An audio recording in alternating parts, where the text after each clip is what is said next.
So were we supposed to lose that game or something? Because all I read is that we had no chance and that the Hurricanes are one of the best teams in the NHL. And yeah, it was a good game and all, but what the heck was that?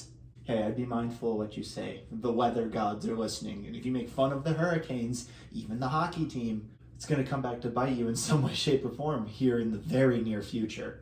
What are you talking about? There is no way that we're going to get hit with a hurricane anytime soon. One, it's not the right season, and two, we're not even in the right geographic location to worry about that. And have you looked out the window in the last 20 minutes? Pfft, of course not. Why would I look out the window? What could possibly be going outside? Wow, it's really raining. Like I said, don't tempt the wrath from high atop the thing. The weather gods will mess you up. That's right. Vegas Golden Knights win 3-2 over the Carolina Hurricanes. Now, this was a really good matchup all the way through. This was another prime example for the Golden Knights to put on a good show on national television, which we've kind of struggled at historically, even though our last foray on national television went pretty well in a 4-3 come from behind overtime win over the Calgary Flames. That being said, the Carolina Hurricanes are a slightly tougher customer than the Flames are, being one of the best teams in the NHL. I think they're like third overall in the President's Trophy race, second in their respective division, behind, I believe they're behind New Jersey still, but I don't know. These standings are changing so fast, I can't even keep it straight anymore, let alone who plays for who anymore. I've already covered that today with the Golden Knights' most recent trade for Jonathan Quick. So I'm going to go into this acting like I don't know that the goalie problem has been more or less solved for the foreseeable future. And so just going to preface that right now. This game as a whole was really exciting to watch, and I really enjoyed the NHL broadcast on TNT, even though Paul Bissonnette does kind of drive me insane during the intermission. But that's not what we're here to talk about. We're here to talk about the hockey game, and the hockey game was very, very good. So we got started in the first period, and it looked like it was going to be a bit of a smoke show for the Golden Knights. It looked like there was going to be a little bit of an issue, as there were good chances very early on in the game. Adin Hill had to make a couple of really, really difficult saves in the opening 5-6 minutes of the game. And ultimately, the Golden Knights were being pretty dramatically outshot through the first 10 minutes or so. And that tends to be a bit of a theme, especially when you have a high-octane, high-power offense like that of the Carolina Hurricanes coming into town. And they, being the Hurricanes, definitely lived up to the expectation of hard on the puck, hard on the forecheck, fast and skilled. They've got, Sebastian Aho, Marty Necas, some players like that who are very, very good. And the goaltending matchup of Adin Hill versus whoever they decided to throw on the other side was probably going to be a bit of a disadvantage for the Golden Knights, but boy, Adin Hill definitely showed up to play. Both goalies were under siege for the first little bit of the game, and ultimately through the first period, the shot totals were low by comparison to what they could have been, but ultimately the intensity and high danger ratings of the chances both teams were able to have throughout the first period was definitely the deciding factor, as while both goalies pitched a clean sheet through the opening frame, both goalies had to do a great deal of work and make a great deal of very good saves. The best chance in the period following Carolina's opening chances in the first 4 or 5 minutes, all turned away by Adin Hill, came very late in the first period on an odd man break-in, in which the puck moved from the near boards to the far boards, connected with Shea Theodore, who rang it off the inside of the right post and out off the scary side. So the Golden Knights were about 1.5 inches away from scoring the game's first goal, but ultimately the horn would sound on the first period with the score remaining tied up at 0-0. This period was very good on both sides, defensively for the VGK and offensively. Both facets of the game looked good. And one of the players I really noticed in this first period, even though he hasn't factored in on the score sheet, was Ivan Barbashev. He's new, obviously, picked him up in the trade. This is his second game, his Fortress debut, and he seemed like he was on it. He's manning the defensive responsibilities. He was playing well on the offensive side of the puck, even though the Golden Knights were having a hard time getting in the offensive zone, particularly on a rather useless power play. But ultimately, he was definitely making an impact up on that top line with Jack Eichel. So clearly we've got something going on there, and maybe he'll find a way to factor into the score sheet later on in the game, later on when he gets more comfortable with his line with this team and in this building that until this night was very hostile towards him when he was a member of the St. Louis Blues.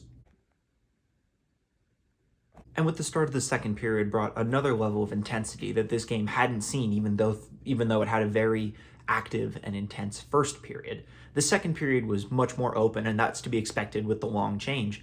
That being said, the Golden Knights definitely jumped on their opportunities early. They weren't exactly dominating play in any facet through the first few minutes, first 4 or 5 minutes, but then something flipped in the Golden Knights game. They started figuring out how to get the puck into the zone. They started being able to carry the puck across the blue line as opposed to chipping it around, trying to pass it behind or through the Hurricanes line and try and actually get into the zone that way. And it seemed to be paying dividends. And it really paid dividends on the Golden Knights' first goal coming from Jack Eichel, his 21st goal of the year, about 7 minutes into the second period. This was at the very tail end of a shift, so much so that both of his line mates had already got off the ice at this point. So he was either gassed or he saw something and he took the opportunity. He called his own number.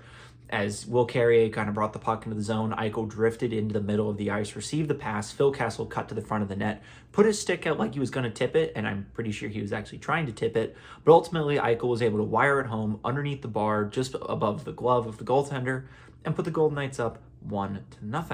Now, this was exciting, Fortress in raptures again, but I was a little bit concerned as the Golden Knights were not the better team at this junction of the game, and so I was wondering when the counterpunch would come. And just 7 minutes later, the counterpunch did in fact land in the form of Marty Necas going coast to coast for the Carolina Hurricanes. Now, this was a very high skill goal. I'm going to give him credit where credit is due, but I have to ask one question of one of our players, primarily Alex Pietrangelo.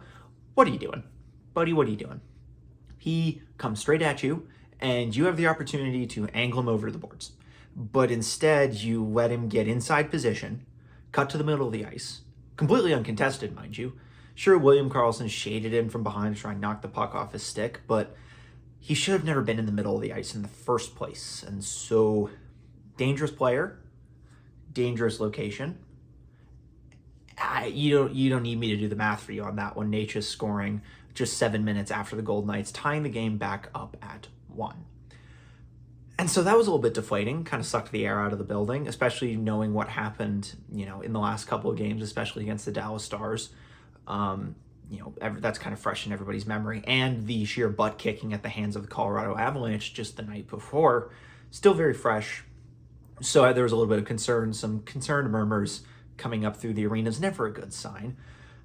But never count out Eichel when he knows that a playoff spot's on the line, and primarily when he knows he's on national television. Plus, he had that Elvis costume in his locker, and I have a feeling he was looking for a reason to wear it tonight, as right at the very end of the second period, there was a bit of a sloppy zone entry for Carolina, which turned into a turnover. Barbashev collects the puck on the near boards, somewhere between the red line and the blue line, close to the VGK's defensive zone, and shipped it to the middle of the ice and found Jack Eichel in all alone. Eichel skates in, and instead of trying to do something fancy, which looks really cool on TV, but doesn't always pay, dividends in terms of scoring, he just decided to shoot the puck. And he shot it right through the wickets, right through the 5-hole of the goalie, and put the Golden Knights ahead 2-1. Now, this is kind of new. This is a new frontier for Jack Eichel. Obviously, he's on a contending team for the first time, which is great. He's playing well on a contending team for the first time, which is also great. He's playing on national television with a team that isn't very good on national television, which isn't great. And now he's put up 2 goals in the same period, making his life pretty easy. He looked very good, very fast, and he did everything he's supposed to do as an elite forward in this league to put the Golden Knights ahead 2-1, and that is where the period would end. The entire intermission was spent talking about how awesome Eichel is, how much hockey IQ he has, how he finds the space, how he's got a wicked release, because he beat the goalie straight up twice in the span of about 14 minutes. And as a goalie, that hurts your soul. If you get beat by the same person twice in a game, let alone twice in a period. That being said, Eichel's an incredible player. The rest of the team was playing really, really well. Following the Necas goal, the shutdown defense that the Golden Knights defensemen were able to lock into was very, very solid. Primarily the third and fourth line were playing really good depth defensive roles. So there's really a lot of positives you can take away from a period that did have 3 goals scored in it, and only 2 of them were from your side. So a game that was 0-0 is now 2-1 entering the third. The Carolina Hurricanes are an elite team for a reason. And this third period is kind of proof of the reason why they can be elite, but it can also be seen as a reason why they haven't gotten over the hump yet. Now, I know you can say that they keep running into the buzzsaw that is the Tampa Bay Lightning, and that's 100% true. But let's talk about the first half of the third period when they looked like the team that could, go all the way, be the one to maybe beat Boston in the Eastern Conference this year and compete for the Stanley Cup. They came out in the third period absolutely on fire. Somebody lit a fire under them in the locker room. I'm sure their coach was none too happy with the fact that they gave up 2 goals to the same player on pretty similar plays, being odd man rushes into the zone and, getting beat clean on a shot from about, the same spot just above the hash marks. And obviously they were going to come out and press, and that's exactly what they did, getting a bunch of shots to open up the period, putting a lot of pressure on the Golden Knights and making Adin Hill work really, really, really hard. And unfortunately, that pressure did wind up amounting to something for the Hurricanes in terms of offense, as about halfway through the third period, after just layering on the pressure and layering on the shots and grinding the Golden Knights down, making them expend their energy, Brent Burns takes the puck from very high in the zone, where he always is as a defenseman, and fires it down on net, and there is an absolutely perfect tip from Stahl in the low slot, just past Hill on the blocker side. Nothing he could have done about it. He was essentially victimized by a perfect shot and a perfect tip and a perfect screen. And this is why the Carolina Hurricanes are such an elite team, because they're able to pull things off like this all the time. And they're also elite because of what happened for the following 8 minutes, where the Golden Knights had almost nothing in terms of offense going for them. Basically, there was like 2 or 3 shots over that span, and it seemed as if the VGK and the Hurricanes both were content with this game going to overtime. It would have been the Golden Knights' 3rd overtime game in the last 4. No. 4th out of the last 5. Correction. Yeah. But clearly, while the jubilation of overtime is great, we've seen too many shootout losses in recent memory, and so I guess there was a little bit of urgency on the bench to get the game-winning goal in regulation and prevent it from being a skills competition that is 3-on-3 overtime and a super skills competition that is the shootout. Because, no offense to the Golden Knights roster, the Carolina Hurricanes have more forward talent. They're not a better team in terms of construction, depth, and all the things that matter in a 60-minute game. But in a 5-minute 3-on-3 and 3-round shootout, Carolina Hurricanes are one of the best teams in the NHL. And obviously Riley Smith knew that, and William Karlsson knew that, because they were about to become major players in the conclusion of this game. With about 3 minutes to go in the game, both the players break into the offensive zone on a textbook, almost vintage year 1 fast break, except when it was in year 1, when William Karlsson was scoring 40-plus goals, it was Smith feeding it to Karlsson for the one-timer across the crease. This time the roles were reversed, with Karlsson feeding Smith. And Karlsson basically made a pass out of a phone booth through a defenseman right onto the tape of Riley Smith, who was able to wire it underneath the blocker just inside the near post and into the net to put the Golden Knights up 3-2. And that's where the game would end. The Hurricanes would launch a pretty strong offense in the last 3 minutes, ultimately putting out the goalie with about a minute and a half to go. VGK would take a couple of empty net shots, but wouldn't score on any of them. One of the interesting things is that Eichel was never out there, in the final minute and a half with the goalie out to try and complete the hat trick. I like that move on the part of Bruce Cassidy, especially after what happened against the Dallas Stars when they had the goalie out, when Stevenson tried to feed Smith to get him off of his goal-scoring drought, which wound up going the other way and leading to the Rope Hintz goal, and then ultimately the Knights lost in a shootout. So ultimately, putting a guy out there who you were going to instinctively feed the puck to try and complete the hat trick is a smart move by the coach who wants to ensure the win. He put his best defensive lines out there. He put his best defensive forwards out there. And that's where the game ended. Bruce Cassidy managed his lines really well. The players hit their assignments really well. And ultimately, that's how you step on and put down an elite opponent like the Carolina Hurricanes. And that's exactly what the Golden Knights did, defeating them 3-2 at home at the Fortress. So big, exciting thing. And so with the Dallas Stars winning earlier on in the night, that win actually wound up being super important, as it allows the Golden Knights to hold on to first place in the Western Conference. I still think Colorado's coming. I still think Colorado will inevitably win the Western Conference because they're Colorado and that's just what they do. But in terms of Pacific Division standings, a lot of the Pacific Division opponents that we had to worry about were idle last night, and so their games are played tonight. I haven't really I haven't checked the score since a lot of the games haven't started yet at the time of recording. But the long and short of it is, no matter what happens between the game against the Hurricanes and the Golden Knights game against the Devils, because holy moly, we are to run the gauntlet of Eastern Conference teams right now. The Hurricanes now, the Devils next, the Panthers later, the Lightning a little bit later, later on. In the next 5 games, we have like 1 or 2 easy games tops, and I think it's against the Flyers and the Canadiens, and neither of those teams are pushovers by any stretch of the imagination. But the important numbers to consider here is that the Golden Knights are 7-1-2 in their last 10 games. That's one of the best, if not the best, marks in the entire NHL. And it's what they've needed to do to hold serve and maintain first place in the Pacific Division. The Kings keep winning, the Kraken keep winning, the Oilers keep winning. And so the Golden Knights have been able to keep winning and banking points, getting closer and closer to the magical number of whatever the magic number is going to be to clinch a playoff position. The other thing that's happening is that the gap between 8th and 9th in the Western Conference is continuing to grow, with the Calgary Flames falling further and further away from the chase pack. Last I checked, they're 2 games back, with the same number of games as the 2 wildcard teams in Seattle and Winnipeg. So it's going to be a very interesting stretch run. The Golden Knights have 19 games left of the regular season, and I think if they win 9 of them, they'll be okay. I'd rather them win 19 of them, but that's neither here nor there. The fact of the matter is, this matchup was very good. It proves that the Golden Knights are, 1, ready to face elite opponents, and 2, they're ready to play in prime time on national television with the entire spotlight of the NHL universe focused on them. There was a very good night for the TNT broadcast, getting a overtime game between the Rangers and the Flyers, in which all the elite talent in that game scored. And then you switch over to the Golden Knights and Hurricanes, and all the elite talent in that game scores, and it was a goaltending duel at times.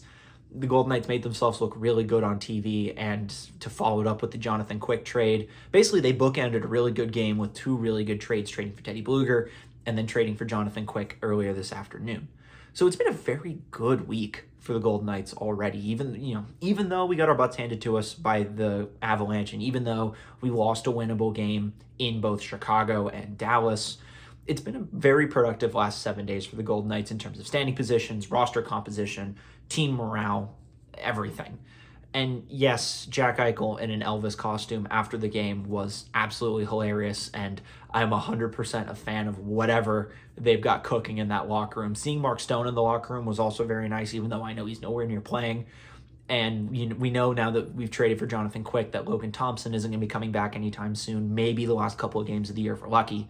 But the team that played tonight, minus some changing of the goaltending and maybe a new 4th-line center when Bluger starts taking the ice with the VGK, this is the team that's going to go to the playoffs if they keep playing like they are right now. And it's exciting. I'm very excited to see what the Golden Knights are going to do against the Devils next time out, and whether or not they're going to be able to keep this momentum down the stretch, because unless the rest of the division starts to calm down a little bit, this is the breakneck pace they're going to need to hold on to the Pacific Division crown. I don't care about winning the Pacific. I'd rather make the playoffs. But that's neither here nor there. So that being said, thanks for watching. I appreciate you guys watching all these videos.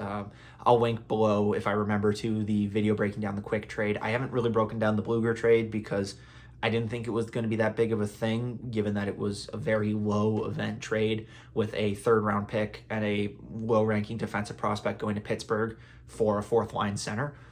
That's the breakdown. So I didn't think it was worthy of a whole video. And I didn't do one for the Barbashev trade either. The Quick one is different because Jonathan Quick was my idol back in the day, and so it's really great to see him wearing any of the selection of awesome jerseys that the VGK are going to wear for the next 19 games. That being said, obviously, thanks for watching. I appreciate it. Comment if you want to interact with me. Be sure to like the video if you liked anything that I've said, or an opposing fan and like to hate me. I don't really mind either way. Subscribe if you really enjoy it and you want to keep up with all the latest postings that I do. This is finally a singular game. I know none of these 3-4 packs anymore. Getting back on the 1. But anyways, I appreciate you guys. Thanks for watching, and I'll catch you guys in the next one.